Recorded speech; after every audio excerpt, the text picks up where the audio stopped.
Hey, it's good to take a moment to chat with the director of The Hopeful, Kyle Portbury. Kyle, thanks for joining us. And for those who don't know me, I'm Rod Hopping, the founder of Heritage Films. G'day, Kyle. Thanks for having me, Rod. Good to see you, my friend. Well, it feels a little impersonal, just the whole Zoom thing. It'd be nice to be sitting in a room and I clinking know, right? cups with you, but Yeah. I've done that in the past, and it's been a lot of fun. Kyle and I are friends, and we go back a wee while. And I wanted to take a moment for you guys to meet him. It's not every day that we get to celebrate an Australian director who's involved in bringing a movie that I'm excited to say the cinema industry's taken a look at, and on October 17 in Australia, New Zealand, we'll have a pretty wide release. That's pretty exciting, Kyle, but the hopeful. Yes, it's really exciting actually. And I think that, any time that you're able to capture a little bit of that space, right? The cinema space, still, I know they've gone through a really rough patch coming out of COVID and all the rest of it, but it's still a magical space to walk into, right? Like you go into a cinema and it's unlike any other space you go into, like it's probably the last place where we'll actually turn our phone off Yeah. and we'll respect the fact that, we're here to do this one thing and that's it. We're not here to do anything else. We're not even here to talk to the person that we came with. We're here because we want to just engage in the story and, get transported to somewhere we've never been before, but probably recognize characters who think and feel and do some things a little bit similar to us. Like I'm reminded of you watched Oppenheimer. I know that we've talked about Oppenheimer Mm, before. mm. How did you feel about, because I'll be interested in your answer to this, how did you feel when they were having the conversation about if we push this button, maybe the whole world blows up? Mm. What was your kind of response to that? I didn't know that that was the risk at the same time because they didn't know what they were playing with, right? This was new. So far out. You mean, Yeah. almost we all didn't exist? Like that's pretty freaky to know that, to hear that, isn't it? Pretty freaky. Yeah. Mm. Pretty freaky. But also, like the thing that I walked out thinking was imagine being so like driven and dedicated to finding out that you're like, well, we're not going to know if we don't go like this. Sounds a bit like the life I know that you've lived. I'm not going to know unless you'd rather die giving it a shot, knowing you, wouldn't you? And I imagine let's get onto the hopeful in a minute because I don't think people appreciate. It's very hard to bring feature film to the world, Mm, let alone one that gets recognised and put on screens, as it has in the US already, which is just yeah. amazing. Really quick snapshot, just at a personal level. Who's Kyle Portbury? Where does he live? A little bit of detail about your family. Yeah, well, I'm married. I've got two kids. I live up just near Newcastle. I've been making movies in various different forms and lengths for almost 20 years, which is kind of that's pretty cool actually. Like the fact that I've been able to do it for this long, and it is something that I like deeply love. I really, really enjoy just delving into characters and people and working out what makes them tick. And and I think, being able to take your kids on that journey to a certain extent, they get to, quite often when we're down in the studio, particularly in post-production, they get to come and play. Um, my favorite one is I popped out to get something when we were color grading The Hopeful, and it's color graded by amazing artist Brett Manson, who color graded Elvis for Baz Luhrmann.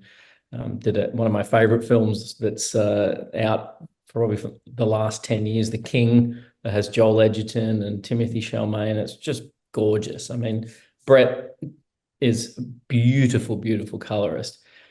So I pop out and I come back in, and my son is on the desk playing with the dials, and Brett's, telling you just go like this and push this. So I would never dare to touch that deck, I love it. you know.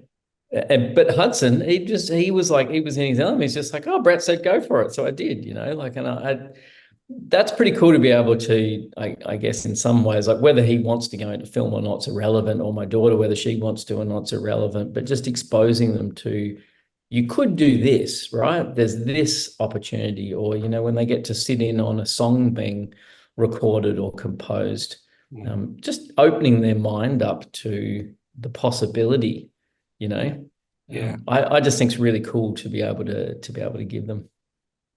it's amazing. And literally, I think that studio or that post-production facility where Hudson was sitting, the Yeah. Elvis movie was the one being worked on previous to Hopeful. Yeah. So we're in good company here.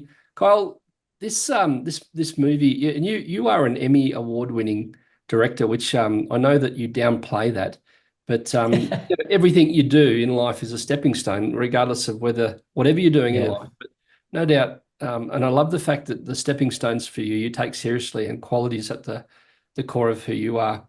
Uh, the Hopeful looks beautiful on the big screen, but It you're a bit does. pedantic about quality, aren't you? Well, I mean, there's no, to me, and again, this is a personal thing, right? Like if you're going to go to the effort, um, I'm just going to push it and try and get the best I can possibly get. Sometimes you go for everything, you go for broke, and you don't quite get there. But at least you got there, right? If you'd aimed there in the first place, you might have only hit there. So I'm always trying to push and get as much um, production value out of everything that I do because again, I want these things to have longevity, right? I want to tell stories that last Mm. for a long time, because I think they're the ones that I enjoy, like when I was growing up as a kid, I remember wandering through flea markets with my parents and picking up VHS tapes of classic films and then like discovering this amazing and I say classic films, like, the first one I ever picked up at a flea market was Die Hard, which I remember at 15, the first time I put that in the VCR, just going, Mm. cinema is amazing, right? Yeah. So Yeah. I just think, yeah, if you're going to make them, for me, I want to make them as beautiful of an experience so that the audience have that same experience that I had when I first watched a movie, right? I want people to go in and go on a ride, like I want them to be swept away in this big story, with characters that, are just incredible and you relate to them, even if you don't relate to the circumstance they're in. But you see in them things that are relatable. You go, oh, wow, like I argue with my wife like that, or wow, I love like that, you know, or wow, I've doubted like that person doubts. So Mm. maybe I'm not the hero in this story. Maybe I'm the person who like just throws it all away and goes, nah, I'm done with this. So I think that yeah, it's almost not striving for quality. It's just trying to tell that story in the best possible way for an audience to be able to walk in and feel like they got their money's worth, right? Because cinema's not a cheap night out, Mm. especially if you're a family of four. And this is The Hopeful's a family movie. So I'm hoping that you're going to go with your family to see it because, you can be 5 to 95 plus and enjoy it together, which is the rare film, I think. Mm. And so, yeah, it's just one of those things where you go, like, people have set aside time, they've left their home, they're going out. As Seinfeld would say, we're going out. It's a big deal, right? And so I think you have to honor that, right? You have to work really hard to make sure that that experience that you're creating for people is worth going out to, you Mm. know, because if it isn't, they could have just waited and watched it at home. So, and I Yeah. think that to me is like giving them that experience that you can only get on the big screen Yeah. is really, really important. You work hard for your money, so I've got to earn it.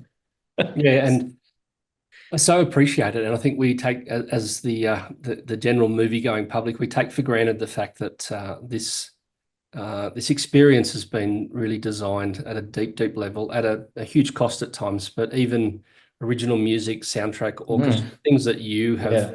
we're not going to do this unless we do these things. My experience, you invited me to Sydney to see the movie. You refused to let me watch it on a computer. Yes. And you and politely said, if you don't come watch it in the cinema, we can't be friends anymore. And what was And really I meant every word of that probably. you didn't know about some of the stuff even going on in my own world at a personal level. And so Yeah.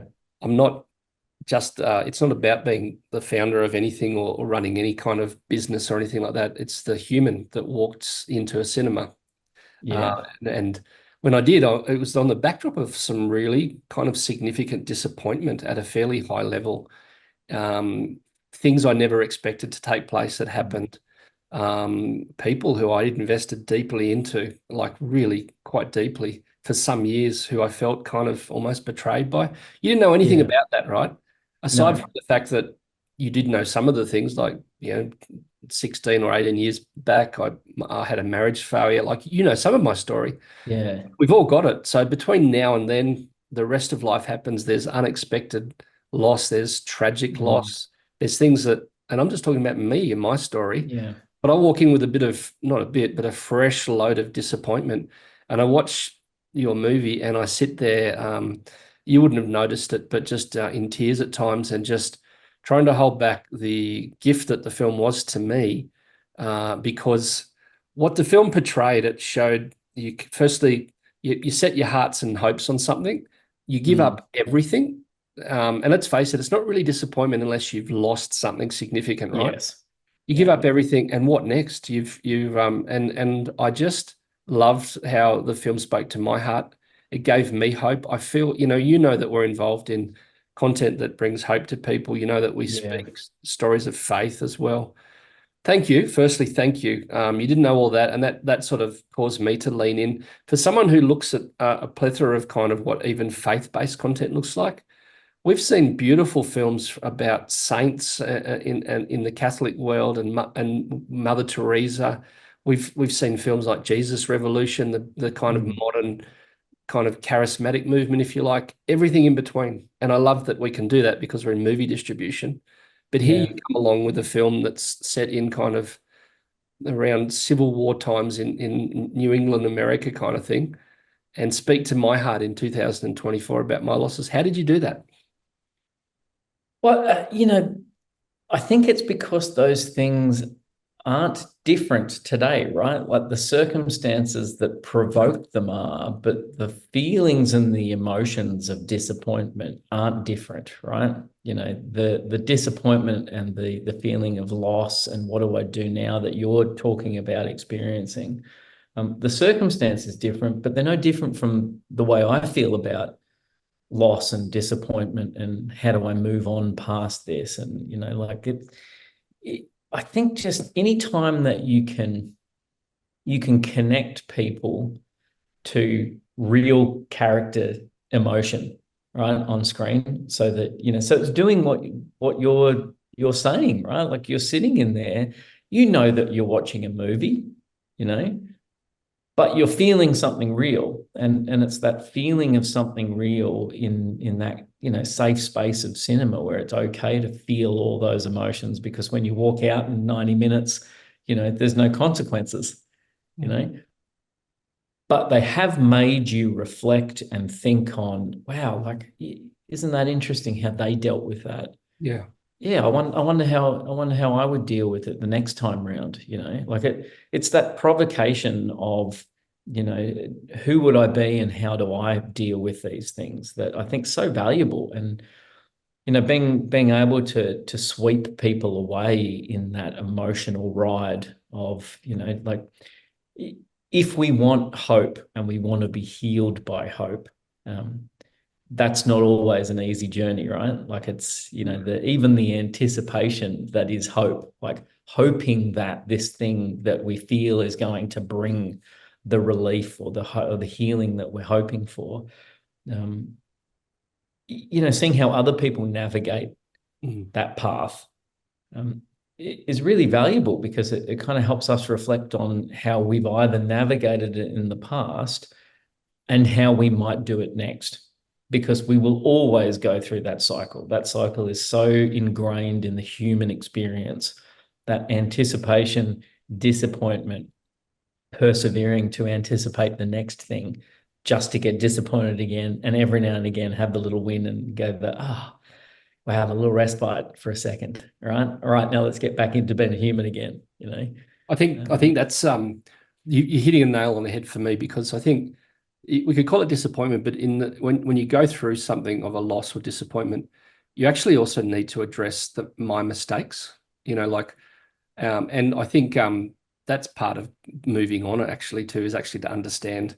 I think if you Yeah. stay at that place, that's not healthy for you. Like to, woe is me, kind of. I've caused this. But to this is what I loved about the hopeful. I think there was some in the backdrop of maybe making some kind of crazy, or some would even say maybe foolish mistakes. The Yes. people who made those, who then Yeah. suffered the disappointment, what amazed me and what spoke so deeply to me was this beautiful, simple story that you told about how faithful the Father is towards us Mm. in the backdrop of our own, sometimes stupidity, if I could use that word. Yeah. That spoke to me. That brought me tears because I can recognize my own stupidity really easy. I don't need you to help point it out to me. Yeah. I Yes. know it better than So any can other I. human Yeah. being, right? And I just think the power of the hopeful is this overriding sense of love, faithfulness, provision in the backdrop of all of my mistakes. I loved it. Yeah. Thank you. It's I think it's a important. I don't see too many movies like this in even in the faith space, if I'm really honest, Mm. that actually encourage us to just dig deeper into that zone. And sometimes we don't want to go there because that's self-reflection. But in Yeah. that, when I self-reflect and have a true look at myself, I actually see how much more beautiful that relationship is with the Father and how more beautifully he's dealing with me. Does any of that make sense? Yeah, no, it really does. And what I loved like exploring with these characters was, so often, you see this a lot. You will tell stories and it's just the build is just all moving towards the positive, right? Like, so it's, character starts here and we know they've got to go on this journey to arrive at this new place. And you know, what I like in film is when characters start somewhere and they have a win and then they get slapped down almost immediately and then they've got to pick themselves up and they've got to try again and then they get slapped down again because guess what? That's literally the rhythm of life. You can wake up in the morning and you can have a great event happen at 10 a.m. and by 2, the day's just descended into an absolute write-off, and then you go to bed and you wake up the next morning and you're like, well, let's try and not do that again. Yeah, Let's try and change that cycle. And I think when you experience characters going through that ebb and flow of they have a big win and then the next moment they're arguing with their spouse over whether or not they should travel over here. I just think there's something really real and really relatable in that. And I think it's valuable, particularly in a faith context, because I think sometimes in a faith context we can sugarcoat that experience of walking in that journey, right? That you're going to start on it, and yeah, it's going to be hard, but ultimately there's going to be these great miracle moments and the big wins. And yeah, those do happen, but they're usually followed swiftly by something else, not so miraculous and not so winning. absolutely. Well, Yeah. it's such a privilege to believe and hope that as the movie goes out on October 17 across the street 17, in yeah. Dillon, that people will engage, people will take family, friends. It is PG rated, so it's a good movie for the family. And as you say, it's a bit rare. It's a period piece. It's a love Yeah. story. I was only just reflecting the other day, some of the best movies, Jack and Rose in Titanic, love Mm. story. I mean, is Yeah. it Princess, what's her name, and Han Solo in Star Wars? I should know, Yes, Princess. Leia. Yeah, that's the Yeah. one. At Yeah. the core of great movies and great stories, the power of a love story, and it's so real. And so anyone that loves a period piece and a love story, anyone that wants an injection of hope, the Hopeful's out October 17. So good to chat with you, and so appreciate that you would want to spend some time just telling us a bit more about who you are in the movie. So thank you, Kyle. Yeah. Thank you for giving me some time, Rod. It's a pleasure.